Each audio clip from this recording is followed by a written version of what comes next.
Hello, my name is Adetutu Komolafe. I'm a third-year professional student at Florida A&M's College of Pharmacy and Pharmaceutical Science. Today, I will be presenting my journal club on the article Clindamycin versus Trimethoprim-Sulfamethoxazole for Uncomplicated Skin Infections. This article can be found in the New England Journal of Medicine, and it was published on March 9th, 2015. The clinical trial was funded by the National Institute of Allergy and Infectious Diseases, the National Center for Advancing Transitional Sciences, and the National Institutes of Health. Some background information: skin and soft structure infections are common in the hospital settings. These infections are common conditions among patients seeking medical care in the United States.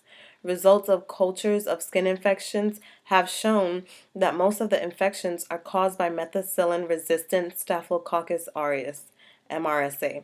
However, the efficacy of various antibiotic regimens have not been clearly defined.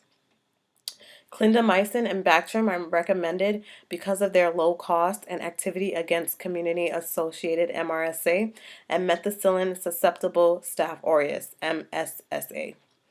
In order to address limitations to regimens, this clinical trial was completed to compare clindamycin and Bactrim for the treatment of uncomplicated skin infections at 4 locations in the United States. For the clinical trial itself, it was a multi-center prospective randomized double-blinded clinical trial, and the locations that this trial was conducted in are as followed: the University of Chicago's Medical Center, San Francisco's General Hospital, Harbor UCLA Medical Center, which is located in Los Angeles, California, and Vanderbilt University's Medical Center, which is located in Nashville, Tennessee. Some inclusion criteria for the patients that were included in this study were outpatients with uncomplicated skin infections who had cellulitis or abscesses larger than 5 centimeters in diameter or both. Exclusion criteria included superficial skin infections, skin infection at a body site that required specialized management, a human or animal bite at the infection site, high fever, a recipient of immunosuppressant medications, or the presence of an immunocompromising condition such as diabetes, congestive heart failure, or obesity. Patients were eligible if they had 2 or more of the following signs or symptoms for 24 hours or more: arrhythmia, swelling, local warmth, purulent drainage, and tenderness to pain or palpation. For the patients that were included in this study, there were 524 patients included. 264 of these patients were in the clindamycin group and 260 in the Bactrim group. It also included 155 children. 160 patients had an abscess, 280 had cellulitis, and 82 had mixed infections, which included both. For the actual trial itself, clindamycin was given as 150 tablets 3 times daily. Bactrim was given at doses of 160 milligrams of the trimethoprim and 800 milligrams of the sulfamethoxazole, administered as 2 single-strength tablets twice daily.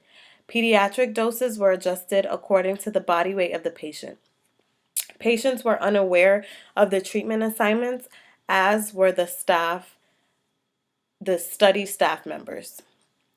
Overall adverse events were similar in clindamycin and Bactrim groups. Common side effects included diarrhea, nausea, vomiting, pruritus, and rash. There were no cases of Clostridium difficile associated diarrhea. Also, the majority of the adverse events were mild or moderate and resolved without treatment. For the author's conclusion of the clinical trial, the authors concluded that they found no significant difference between the efficacy of clindamycin and that of Bactrim for the treatment of uncomplicated skin infections in children and adults with few or no coexisting conditions.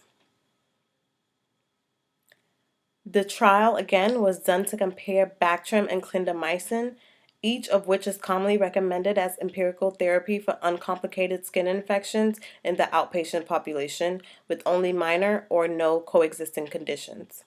The cure rates with Bactrim and clindamycin did not differ significantly. For some statistical analysis, the rate of cure in the attention to treat population, which is the 524 patients at the test of cure visit, was 80.3% in the clindamycin group and 77.7% in the Bactrim group, which shows not much of a difference within the two antibiotic treatment regimens.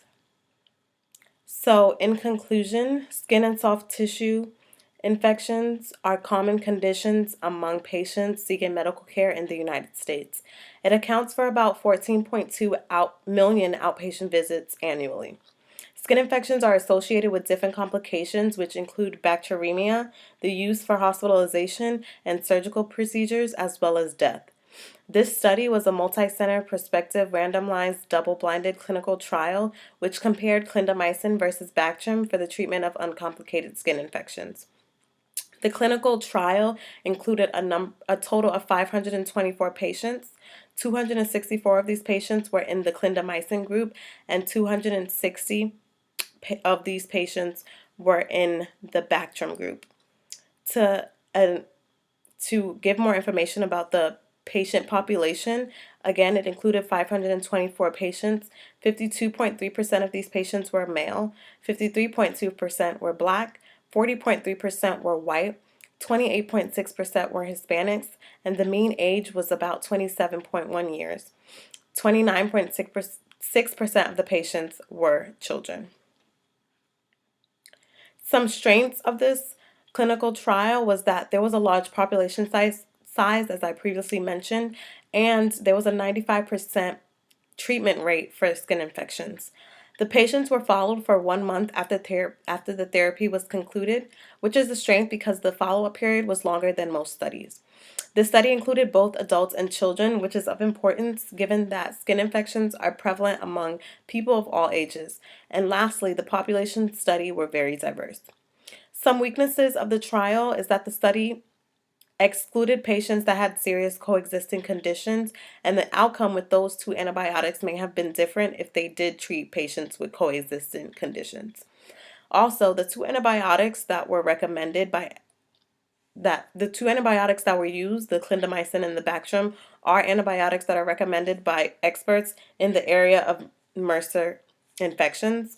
So there would have been a positive result regardless because they have been shown to work. It may have been a better study if they compared antibiotics that are last line for skin infections or even antibiotics that aren't typically used for skin infections. In summary, there was no significant difference between the efficacy of clindamycin and that of Bactrim for the treatment of uncomplicated skin infections in children and adults with few or no major coexisting conditions. Thank you.